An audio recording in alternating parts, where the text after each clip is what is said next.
আবার এই গাড়ির মধ্যে বয়ে রয়েছে কে বেটা নাম?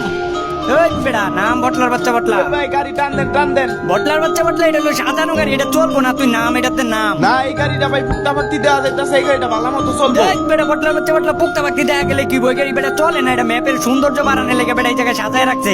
আয় তোর ওই গাড়ি পাইলে ওই গাড়ির মধ্যে উঠে তোর চলা মনে হয়। আর ওইসব গাড়ি ভাঙ্গা যায় ভাই, এটা ওটা দে হইতো না, এইটাই চালান ভাই, চলেন চলেন। আরে বেটা বটলার বাচ্চা বটলা, ওগুলা গাড়ি এমনি এমনি ভাঙে না, গুলি করলে সে না ভাঙে। আয় ওই গাড়ির মধ্যে তোর লইয়া চালা মনে হয়। হ্যাঁ ভাই, এই যে গাড়িটা আমার মারা যায় ওই গাড়ি চালাইবার পারেন, আর এই গাড়ি চালাইতে পারেন না, এটা কাজ দিয়ে বানাইছে তো আমার মারতে পারবেন না, এই লিগে আপনি এরকম করেন মিয়া, বুঝি না মনে করতেন। চালান চালান এটা চালান। থাক হালার পুতুই ওই জায়গায়, তোর মতো ওই গাড়ি তুই চলাইবার পারলে চলা। কত সুন্দর একটা ম্যাপ, ম্যাপের মধ্যে ঘুরা বেটা সৌন্দর্য দেখ। ভালো সুন্দর মিয়া, আমি ঘুষি দেয়া মিয়া ভাঙ্গা লাই ম্যাপ মিয়া, আমার মতো কাইলা এটা মিয়া ঘুষি দেয়া ম্যাপ ভাঙ্গা লাই মিয়া, আপনি কোন বালের ম্যাপ মিয়া, দূর মিয়া বালের ম্যাপ সুন্দর না কিছু না, আনতা যাই আপনি খালি এই কথা কন। হালার পুত বটলার বাচ্চা বটলা, এগুলো ম্যাপের সৌন্দর্য লাগিয়ে রাখছে, ওগুলো বেড়া পুরা এমনি ভাঙ্গা যায়, সব কিছু কি তার লাগে বেটা ভাঙ্গা যায়, সব কিছু কি ভাঙ্গে?